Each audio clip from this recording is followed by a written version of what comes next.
школе ведется такая масштабная, огромная работа, я могу так сказать.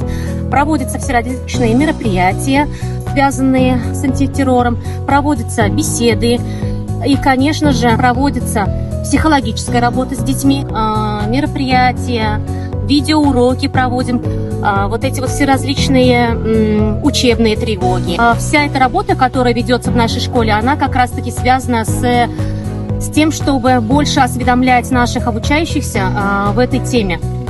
Эта работа ведется с 1 по 11 класс. Уже на первых уроках классные руководители проводят профилактическую работу, показывают, как нужно забаррикадироваться, что нужно делать, когда в школе есть тревог, что нужно делать, когда пожарная тревога. Вот вся вот эта вот профилактическая работа, она у нас в школе проводится. Стараемся сотрудничать с образовательными организациями или другими какими-то организациями, чтобы более в деле ребята поняли, что и как происходит. Например, сегодняшнее данное мероприятие мы вышли в город, чтобы раздать листовки и задать несколько вопросов прохожим, что они знают, как они осведомлены в этой теме.